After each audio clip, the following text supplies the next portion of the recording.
Yes. I recorded this after I sat down and I thought, I don't need to. I don't need to bother my ass. I don't need to do long breaths and then short breaths. I don't need to do any procedure. I don't even need to look for the sort of trigger, the feeling inside my head, or to get to the first jhana. So thinking, a wave of pity came over me and I started to laugh. And this has worked since I've tried it. So Well, finally, I mean, you've been calling for what, 6 months or a year or so like that, and I keep saying the same thing, and you keep putting it into your basket of rules and shoulds and to-do list. yeah, but And then, my answer to that is burn that to-do list and just sit down and be happy instead. well, yeah, I know that, but But you put it as a rule. I'm not supposed to put rules in my rule book, and that's a rule that you put down. yep, that's that's a good one. That's a good one. Yes, um, though yeah, it's finding all this stuff that I don't know what. No, it's all right. Something. Um, where is it? The feeling that yes, it's feeling that you have to think one. Uh, why do I tell myself that the dukkha should be left alone and the nirodha is some way wrong? Why, if somebody says cheer up, do I answer fuck off? Because is that me doing my sort of thing like the frog and scorpion on the swimming over the river? It's what one does. But then I started thinking to I think I'm in danger of giving up this Buddhism stuff because it's no different really from the old Kipling soldier stuff. But then Buddha was around long before the muscular Christian help ideas. And I'm thinking here of a poem by Kipling. It's set, in the Indian Empire of Britain's Indian Empire, where the soldier is exhorting himself to be thankful you're living and trust to your luck, and march to your front like a soldier. Um, All but right, but that's the soldier's attitude yeah, marching to the front because yeah, you've got work to do. yeah. Yeah. Why can't you, as the soldier, take off that uniform, sit down, and go to sleep? Why do we have to march to the front? That's the whole point. But the whole point of that line is not to it's only metaphorically to march to your front, because it's what talking about he was actually talking about leave the past behind and don't Mhm. let things bother you, because you don't know what's going to happen. You just have to keep on going ahead. And Actually, that's why I'm trying to make a correction for you. yeah, That what you just said is wrong. you don't have to. Forgetting about the past is true, but then marching into the future is not. That's just turning around and marching and going in the wrong direction. There's a middle place in there, and that is to stop dealing with the past and also stop marching forward into the future and just sit down and enjoy the moment. Uh-huh. Well, yes. I mean, The past is all about dissatisfaction, and the future is all about the supposed tos, shoulds, ideals, way things ought to be. mm-hmm. And that's where all the work comes from. We do all of that for the future because we're dissatisfied with the past. If we would drop the past completely, then we can also drop the future completely. There's no place to go, there's nothing to do next. I have students ask that often. And that is that now that I've got to jhana, what do I do next? The answer is you don't have jhana because you're asking the question, what do I do next? When you're in the jhana, it's good enough. This is it. There's no place to go after this. The question, can I stay in this state, or am I going to go back into the past and future?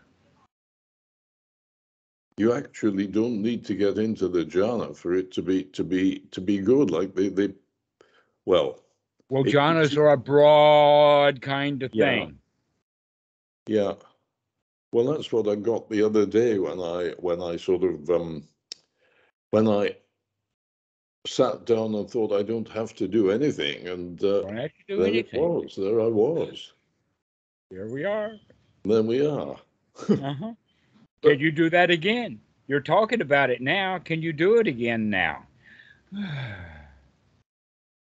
All right, I'll do it again now.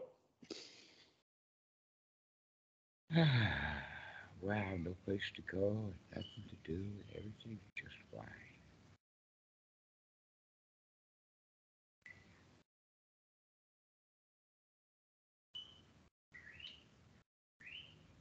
Life is sweet when we stop biting.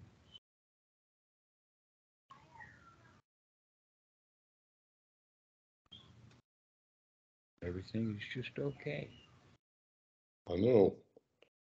And that there is a sort of immediate. Pulling yourself back out of it. I could see you going into jhana, and now the mind starts up and you're starting to talk again. Yeah, that's why I'm trying to tell you about it, because I'm coming out of it to tell you about it, of course. Yeah, you don't have to tell me about it. You could just stay there. It's okay with me if you're having a pleasant moment. Can you maintain it? You don't have to come out of it to explain.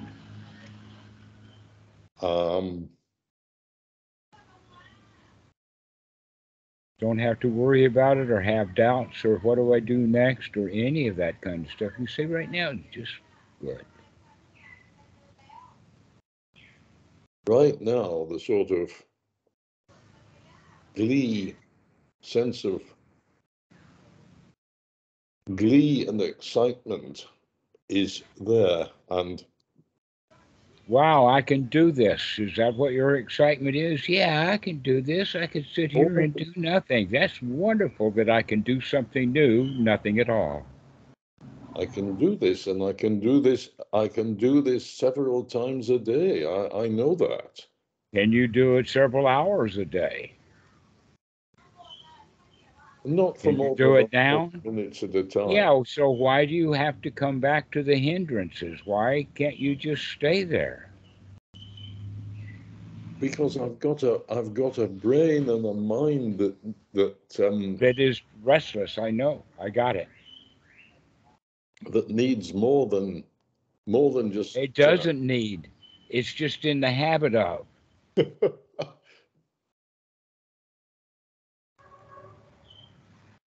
Yeah, but you know, it's see the little moron. He doesn't give a damn. I wish I were a moron. My God, perhaps I am. You know what we yes, well. Yeah, so why don't we practice being a moron for a while? We've been told you can't be a moron. You're not supposed to be a moron. But in fact, being a moron is wonderful until the moron thinks he needs to do something. Yeah. Yeah. And the best part about a moron is that he doesn't have to do anything at all. He's too stupid to get caught up in the intellectual activities of the world.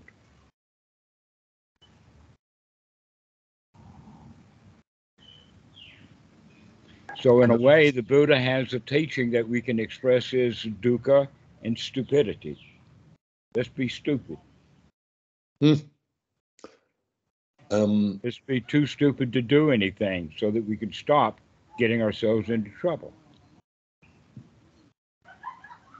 This is interesting because I have managed to keep this feeling up while making my tea and sitting around and typing on the computer when I've finished actually sitting and sort of going into the state. I've not managed previously to do it talking to anybody. So that's good. That's good. That's a new skill to learn, but it's based upon the skill of being able to sit and do nothing and be really pleasant. Uh-huh. Hmm. Right. And then when you're talking to somebody, you can say, hey, I'll at least listen. That's all I owe them. And so we listen to what somebody has to say Hmm. because that's input. That's just reality. Yes. If they're Right. not there talking to us, then there's the wall behind them. And that's the reality, just whatever is real. But if somebody comes to talk to you, let them talk, and you can just stay in that pleasant state. But if you open your mouth and start arguing with them or talking to them, more than likely you're going to lose it. Uh, But never mind, go practice again. Everything that's worthwhile like this requires practice. uh-huh. Uh-huh. To practice to come out and stay out of those hindrances, those pesky hindrances. Yes. Um, mhm. And are you still in your state of happiness, or did you get into a state of confusion right then? You could come back. Let's practice Well, again. Let's just keep coming back to I'm okay right now. I don't have anything to do or anything to go. That's what we need to practice. And but you're I full can't of have a, questions. but I can't have a sensible discussion with you if I can't sort of express the doubts that rise Well, up. why should? Okay, but that's a rule that we got to have a sensible discussion.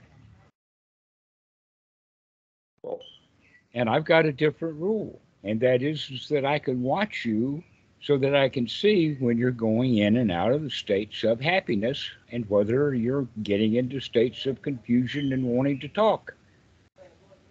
mm-hmm. Mm-hmm.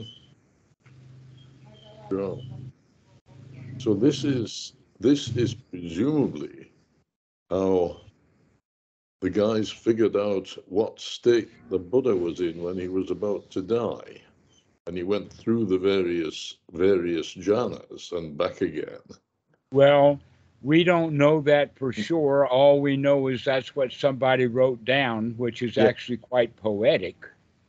Yes. Yes. But Westerners read poetry and think that they're reading prose. The fact is he's laying there and enjoying the fact that he's dying.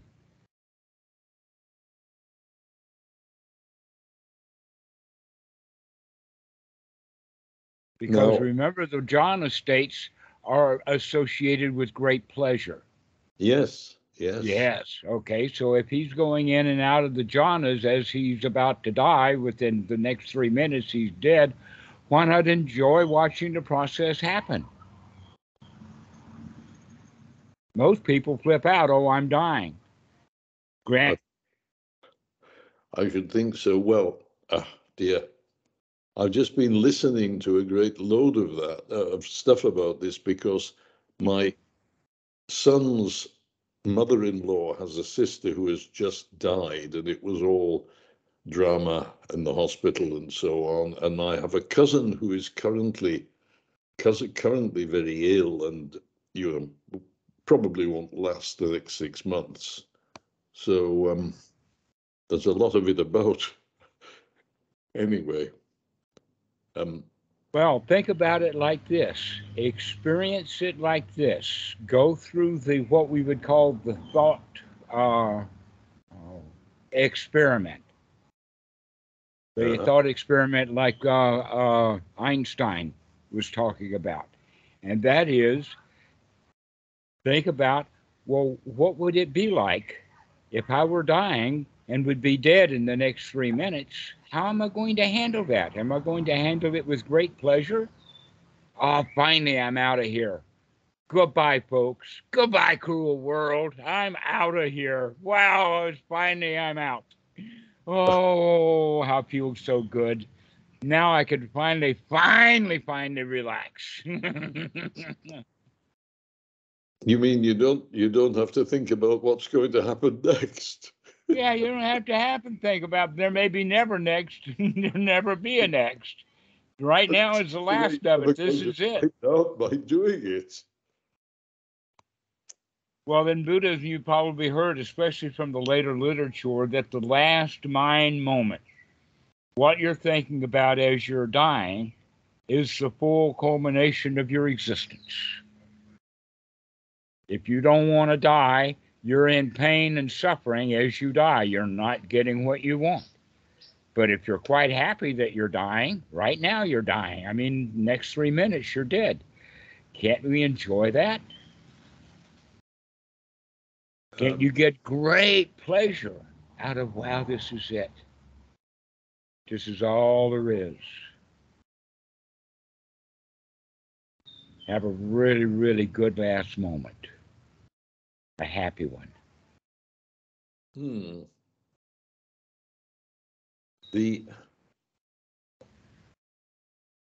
that's what we would talk about, in the sense that the Buddha can go through the jhanas, in and out of them, right as he's dying. What a way to go! Let's all die like a Buddha. He's going to die. He's going to be out of luck if he actually goes over at the moment when he's come out of a jhana. Anyway. Well, I don't think that it says that he comes out of the jhana, because one of the hallmarks of coming out of jhana is back into hindrances. Hindrances re-arising. So I don't see in that in the, by the way, where you're quoting is out of the Mahasatipatthana Sutta, number 16 of the Digha Nikaya. And in there, it does not say that he came out of the jhanas altogether. No. But rather going up and down through the fourth jhana. Now, in the first jhana, one obviously can speak because we can think. But in that regard, we're still thinking very pleasant thoughts, just like I'm talking about. Wow, what a nice way to go out. Wow, this is the end of it all. Goodbye, cruel world. Ha, ha, ha. That's all could be done from within the first jhana.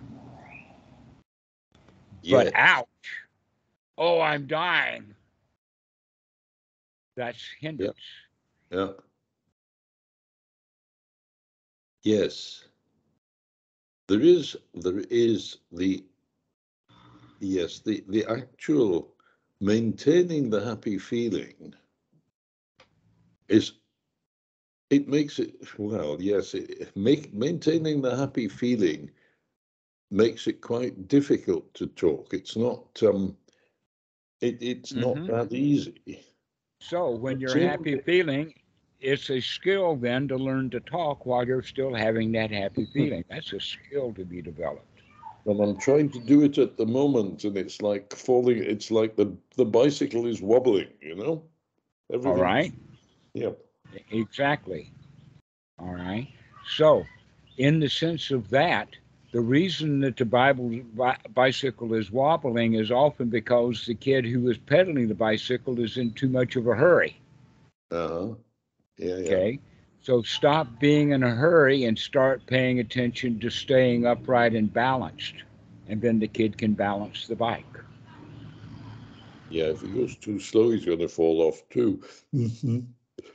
It depends upon your awareness. Yes, you could, in fact. In fact, every motorcyclist and every bicyclist who stops at a stop sign, he doesn't fall over,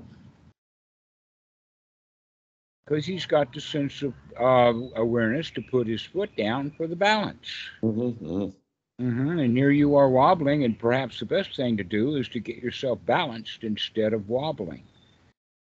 Stop and balance.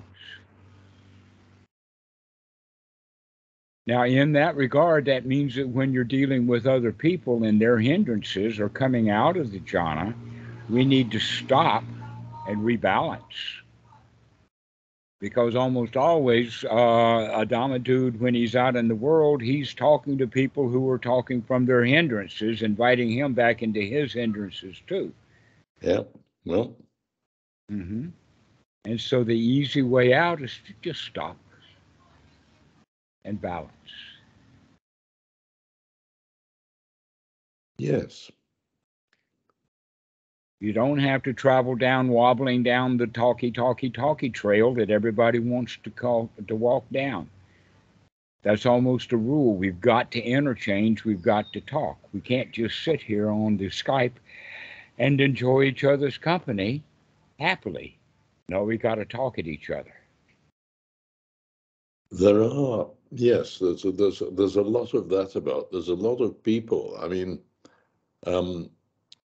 who feel that they have to keep talking and interchange and interact with other people that they're with all the time. And you got to come up with something, even if it's really stupid. Yeah. Oh, yes. Oh, yes. Or a better way of saying it is, even though that it's a hindrance to pleasure. Well, yes. Just like being full of doubt or having questions is not pleasurable.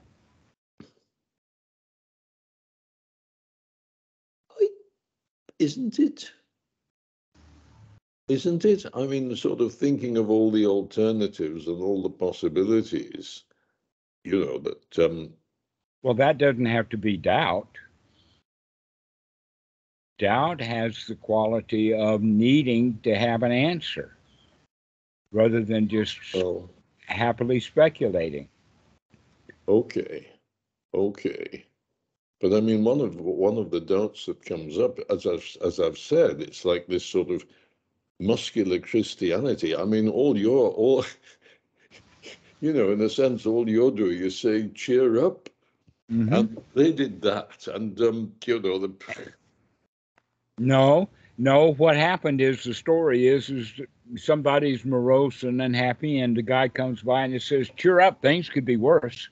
things And he could be says, "I worse. Yeah. cheer up, right?" And I cheered up, and sure enough, things got worse. Uh-huh. Uh-huh. Okay. Well, when things got worse, what do? You cheer up again. The fact Uh-huh. is that cheering up is only a very, very small part of the whole lot of troubles before the cheering up and the whole lot of troubles after the cheering up. But if you can cheer up and cheer up and cheer up and cheer up and cheer up, then there is no disaster afterwards. It's just more cheering up. Can you cheer up? Can you cheer up again? Can you break a deep breath and cheer up again?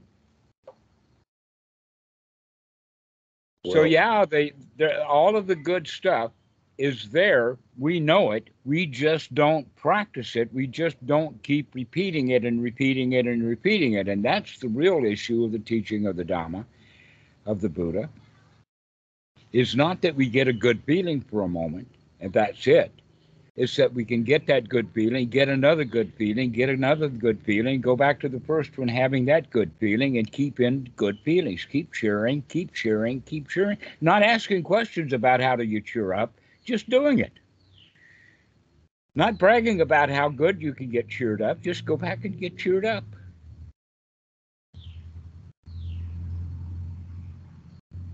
hmm. Yes, So well. yeah, all of that good advice that you've heard is correct. It's just not repeated. And that's the important part is all of that good stuff. You mentioned about self-help books. The reason that people don't get out of anything out of a self-help book is after they stop reading the book, they put it on the shelf, and now they're not helping themselves. They Mm. should see that read it in the book and self-help, and then self-help again, and then self-help again, and stay on page 4 of the book. You don't ever need the rest of the book. All you need to read is page 4. It says, cheer up, and I cheer up.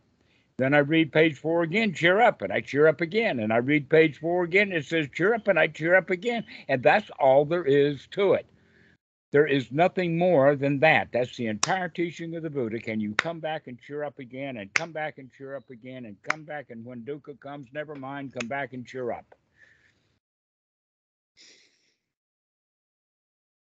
Yeah. Or as Brian said, even when he's being crucified, I know. always look on the bright side of life. So Uh-huh. even though somebody's trying to scar your hands with nails, you can still cheer up.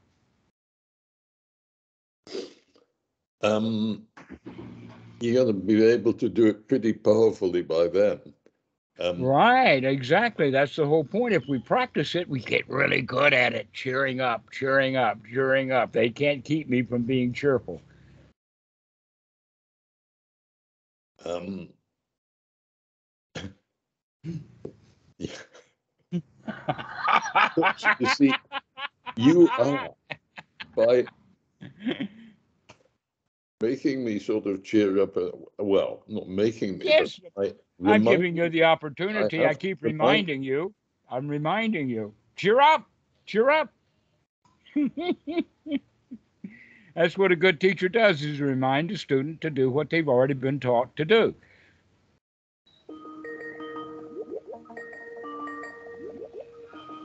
okay, I think you've, yes, right. Well, this is, This is the same old thing. mhm, mhm. Can you cheer up? It's a very simple process. It just has to be repeated over and over and over again. And you're talking about all the times that you're not repeating it. And I'm saying, never mind about all of that stuff. Just repeat. Rinse out the mind and repeat. The entire teachings of the Buddha is on the back of every shampoo bottle. Uh-huh. Mm-hmm. Uh-huh. And all you have to do is rinse and repeat. But Rinse and if the repeat. entire, but if the entire teachings of the Buddha can be written on the back of a shampoo bottle, what are we doing with all these suttas for God? Well, there's two reasons for it. One is teaching or talking about how good they feel. Uh-huh. And the other one is, are you sure? Please tell me how to be happy. Please tell me how to cheer up. Please tell me how to clean my mind. And that's where most of the literature, most Buddhist literature, is written out of a mind of doubt. Well, it would have to be, wouldn't it, really? Mhm. It would have to be, because if you got it, you don't need to explain That- it. Exactly. But although, mind you, if you've got it, you'll want to spread it, of course, as well as explaining it. Right. That's why I said that there's two ways. One is to actually spread the joy, and the other one is to keep asking, how do I get it? How do I get it? And the answer to that is stop asking how to get it and just enjoy. Hmm. Hmm. Yeah. Oh, well. It's Okay. that simple. It really is that very simple. Yes, man. This is actually, yeah, well, this is interesting. Well, this is interesting because this is the first time I've actually been able to generate, or tried to generate, these thoughts in the presence of somebody else. Hmm. And Oh, it's better to do it in front of a noble. It's better to do it in front of somebody who's cheered up too. It's really yeah, hard to do it when Granny's on her deathbed and you can't go in and cheer her up, or me either, yeah, yeah. unless she's already close to being a Buddha. And then you can cheer her up and says, "Yeah, you're right, grandson. I'm ready to go. Check me out." Yeah, right. So Good. can you? Can you keep remembering? Never mind. Just enjoy this moment and enjoy this one too.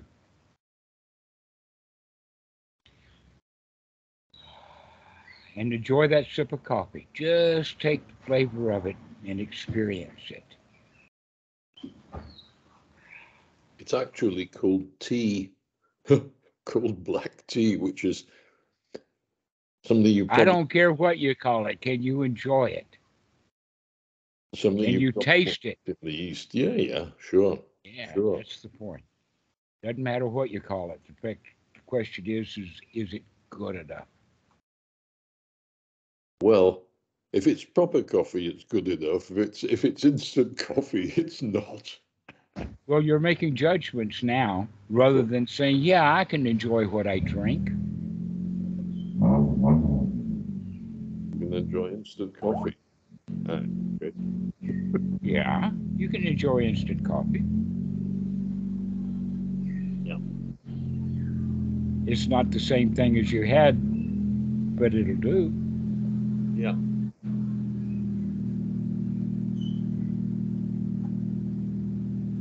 Okay. Well, Yeah, never I better, mind. Start again. There's nothing to do and no place to go. Just clean out the mind and then repeat. Clean out the mind and then repeat. Clean it out again.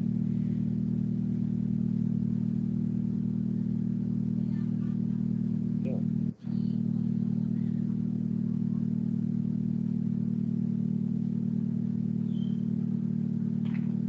I don't hear you talking now. Go ahead. I hear you. I better stop here. All right. I can stop too. I better stop here. It's been great. And thank you for that. You've taught me something on this occasion. You've possibly even, it's possibly even like the time when the when the Zen master hits you with the stick and you sort of go, ah. Ah. Yeah. Good. All right. We'll see you later. I'll see you later. Cheers. Thanks a lot, Pat. Okay. Okay, but Try. we'll see you, Gerry. Good friend.